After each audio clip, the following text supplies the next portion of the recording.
Hello and welcome to Mind Your Matters. My name's Amanda Jane, and today we're going to talk about what happens when a homeschool mom goes to school, as in to sub at school. So if you're interested in something like that, something offbeat and something different, stay with us.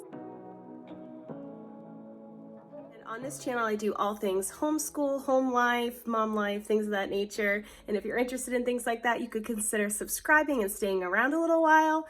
I'm so thankful that you're here. Today, we're going to talk about, like the title says, a homeschool mom goes to school. Now, to preface this, I am a high school trained history ed and business education degreed teacher. That was a long introduction to that sentence. Wow. I am a trained teacher for the classroom, and more specifically for the Christian school classroom. So this was a little out of my element only because I had been out of the game just a little while. So I want to share with you a couple things that were interesting that I found about myself, and I'm actually happy to discover some of these things because for quite some time I had been struggling with being in the homeschool mom mode. So I'm going to share a few of those things with you. I'm going to get my coffee and I'm going to sit down and we're just going to have a chat. Hello and welcome to my floor next to my bed. It's quiet time here, and if you're a homeschool mom, you probably know the benefit of having a quiet time. It's actually something we're working towards getting back into our routine. But anyway, it's quiet time when we get to chat, so I'm super excited about that. So thank you for staying on. Here is a little bit of like a life update, I guess, and a little bit of like how I'm doing as a homeschool mom checkup. That's, I don't think, a thing, but I guess I'm going to make it a thing. What have you been doing? So for 2 weeks, and this week was back to regular homeschool life, but 2 weeks before this, I had taken over to help and sub for actually a very dear friend of mine at the Christian Academy where I used to work full-time for many, many years teaching. She was needing to take a leave, so I jumped in for that week. Now that week was supposed to be just a week, and you know how things are. Sometimes things change for the better or for the worse or just whatever. Things just change. The only thing consistent is change. I agreed to working another week, and God was able to bless the school with an interterm teacher to stay an extended period of time of 2 months, I believe. So that was really awesome. But there were some things that I learned during this back to school, homeschool mom back to school as a sub experience, and I wanted to share them with you.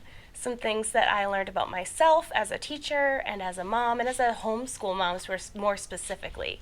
So let's get into that. First off, like I said in my intro, I am a formally trained, degreed, educated, diplomed teacher turned homeschool mom. So coming from the homeschool, I'm coming from the Christian school, more specifically the traditional classroom. I had a lot of troubles as a homeschool mom starting out. I was just doing what I knew, and that's fine. That's what everyone starts at. You do what you know, and then you learn, and then you change and you adjust. So I did what I knew, but it doesn't work in the homeschool realm. So just so you know, I am a formally trained teacher, gone homeschool mom. I've gone rogue. Anyway, so what did I learn? The first thing that I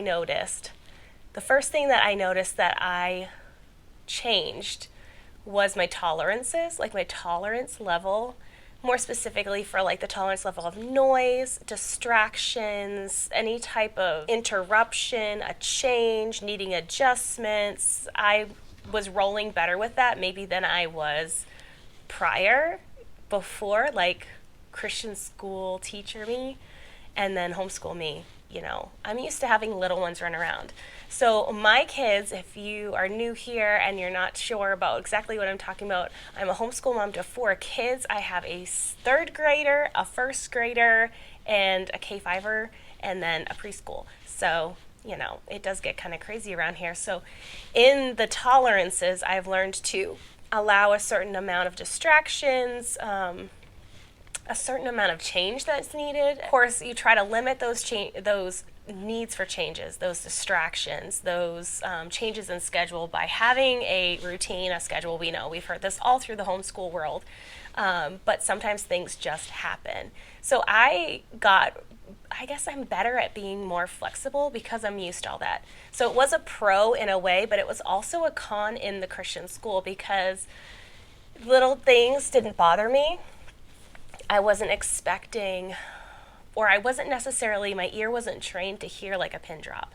Like absolute silence, like talking out and things of that nature was not something that really bothered me as long as it was on topic and it wasn't disrespectful and whatever. So of course that, needed to change, and I knew that needed to be different in that atmosphere because it's a Christian school and you've got 22 plus kids in one room, 2 grades.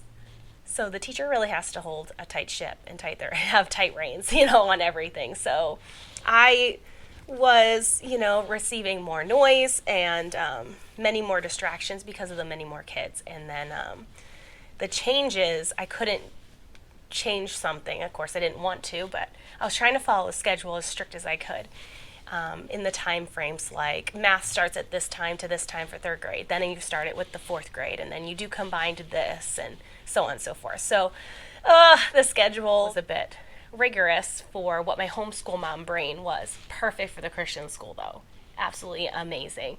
But that was something that I think I kind of got over, not having that in my homeschool, which is good because if you're type A and you want to be like very organized and you gotta, have those tolerances where they need to be for the situation you're in, whether you're in the Christian school, whether you're in the traditional school, charter school, whatever, classroom per homeschool. So at first I wasn't doing so great, but then I got better. So the second thing that I noticed going from homeschool mom to the Christian school, have the more same aged grade children. So they really can be treated on the same level in a way. Now, of course, they're different and they got different learning styles and different personalities. Maybe one might do well with one thing and then not another. It just takes the teacher learning the kids.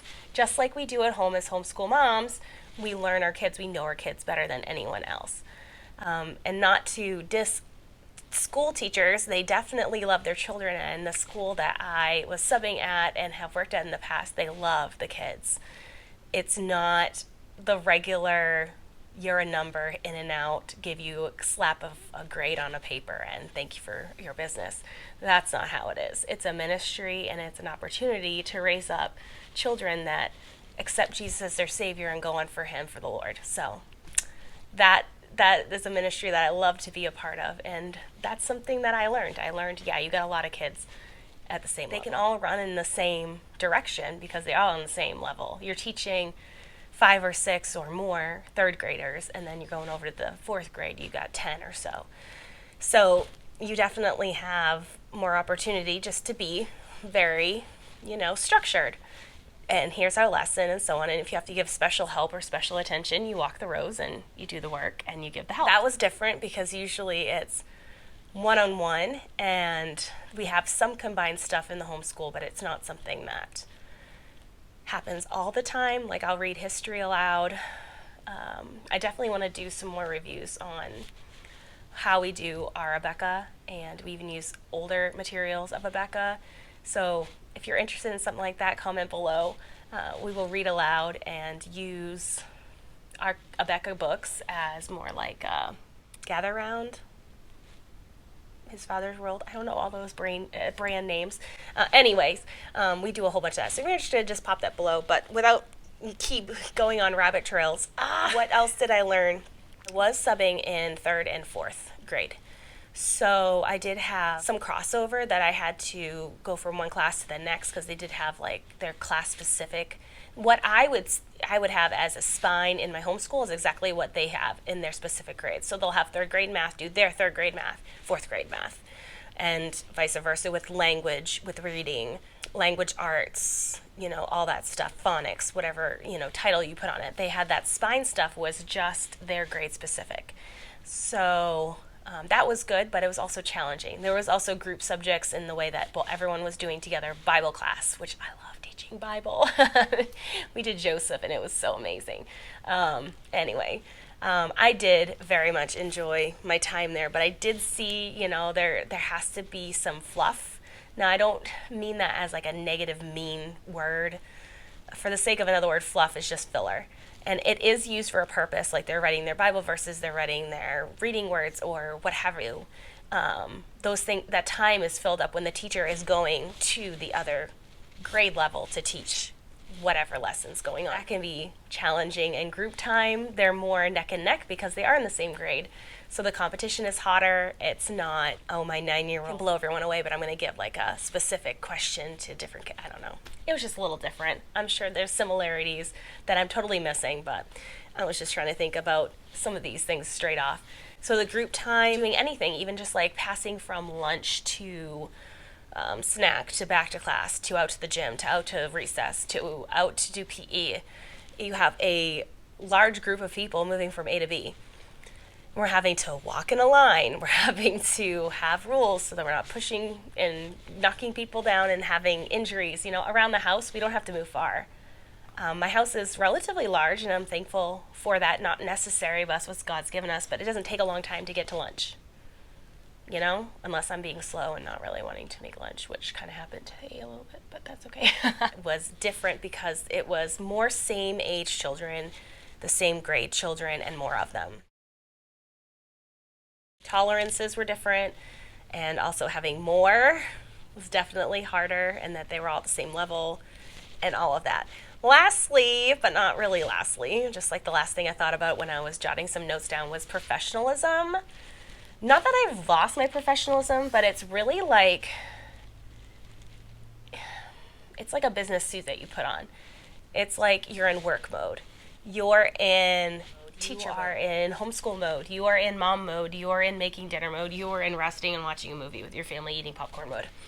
So the professionalism, I knew what I needed to do, but it was so hard to just, fake it till I make it, faith it till I made it, like, Lord, just help me, It was more like early on a performance. I knew what I needed to do. It was second nature in a way, but I was trying to put aside my homeschool mom, my nurturing side, my maybe like a lot of fun side and goofing off, because you can't really do that a ton. You can, but you can't really do that a ton in the Christian school, again, because you have to have a tight schedule and a tight ship.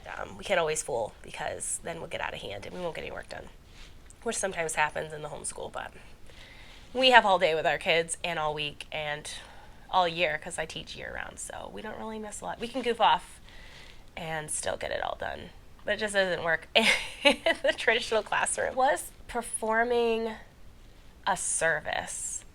When I say professionalism, performing a service, you got paying customers. So yeah, I definitely felt the crunch on that, to have more professionalism, to follow the letter of the law per se, and the rules and the schedule. I really wanted to do a good job and kind of pick up. Now, I couldn't pick up where that teacher left off. Teacher's amazing. But to really try, and to not have the kids slip back and lose anything because of the change in teachers. I was providing a service, so I wanted to be professional, meaning people were paying money to have their children there to learn. They didn't care if I was a substitute. Now, they're not mean. They're great parents, but they wanted their child to still learn. And they were very happy to have me come in, and I was very thankful to be able to do so and have that time set aside. My son came to class with me, my daughter went to class, and I had daycare at some points, and then sometimes Daddy took on. I found it as a homeschool mom, looking through my homeschool mom glasses, I was restricted, which isn't bad. It's a positive in the Christian school, in the traditional classroom. I felt restricted. I couldn't, go on rabbit trails, and I had to rein myself in. I did, but it was for the purpose of education and for laughter and for encouragement throughout the school day. But I was restricted quite a bit, even if it was just because I couldn't go get my coffee in my kitchen when I wanted to. Yeah, anyways. It was very exhausting. The school day exhausted me. I wasn't used to it. It wasn't my regular routine. So, things like that are just to be understood, to have to love these kids. I still remember their names. Yes, it was 2 weeks, but when you're a teacher, and you're a teacher at heart, and you're a teacher that loves Jesus, and you want to nurture children and train them up for the Lord, and you get opportunities to meet more of them other than your own birth children that you homeschool in your home, you do fall in love with them and you want to invest in them and you want to help them. They're not your own. They're going to go home with their parents, and it can't be a round the clock thing. So you try in this small microcosm of the day of their life to make a heavy impact, positive, educational, yes, but also character and kindness and love of Jesus, and you want to just plant that in their hearts. So I did grow to love them, but they're not my own, so that was kind of different to get attached to them, but then not like I would want to take them home, but you know what I mean, like sound like a weird. I hope you're understanding what I'm saying. They're not my own, so I couldn't, if I messed up during the day, I couldn't just make it up or whatever. If they were having a bad day, I couldn't follow them through their day and all the things. So anyway, I have grown as a homeschool mom. It's not that I could never go back into the classroom. I can, but I think it's amazing that I've been able to grow my homeschool mom muscles with things that I was trained in, that I was trying to push back because it wasn't going to work. I can't recreate school at home. It's just not going to happen because home and school, they're not the same. Can you still learn? Yes. Can you still do book work? Can you still get a great education in both arenas? Absolutely. Can you meet some amazing people? Can you do all of these wonderful things in both circles? Absolutely. But I was able to grow as a homeschool mom because I saw how I was struggling right off, not for long, but right off as I became a homeschool mom, gone back to the school to teach as a sub. Yeah, it's a long title. I'm going to have to work on that. But I did enjoy it. It was a great time. And I don't know if you saw my video that talked about preparing for a sub. That was the beginning of the 2 weeks. And when you saw that video, preparing for a sub, when a homeschool mom prepares for a sub, I was preparing my kids for my husband and also bringing some kids with me and going as a sub myself. So it turned into 2 weeks. I was so happy to help. I might be called upon another time, but it was good for me to just see that, not that's where I find my worth, that I can do something or have a task, but I do enjoy teaching. I do love the classroom, and I do love homeschooling as well. They all come with their pros and cons. They all come with their challenges. They all come with issues and also positive blessings. So all around the board. So this talk to you is not meant as a bash to the Christian school or to homeschool moms or to moms that don't have a degree like I do. Hopefully that none of that came across at all, because that wasn't my intention. I just wanted to share these things I learned about me as a homeschool mom, gone back into the Christian school for 2 weeks. So yeah, I learned a lot about myself, and hopefully I shared a few things as well, differences and such. So if you are a formally trained mom that was a teacher and then you're gone homeschool, you probably can relate to a lot of these things, especially if you've gone back and forth and back and forth. So yeah, anyways, thank you so much for joining me. My coffee has gone cold. Let me know if you'd like me to make any videos on how we make Becca work for us. I'll definitely share what works for us, but it's not necessarily the letter of the law of how everyone should do it. That's, unrealistic, especially in the homeschool world. Homeschools are as different as families, and we know that there is a variety because we're all different.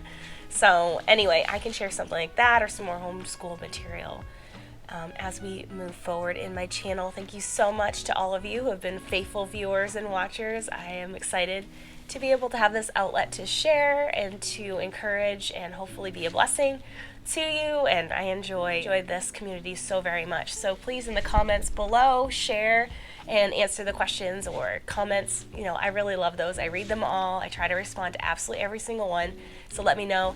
And if this video was a blessing to you and something that you enjoyed, you can give it a thumbs up. That always helps, lets me know this content is enjoyed, so that will help me. I can make more of it, and all of those things. And if you haven't subscribed yet and you've lasted through this whole video, you might want to subscribe. Stick around for more. Thank you for being here, and I'm going to finish my coffee and have a little bit of time before the kids get up from rest time. Maybe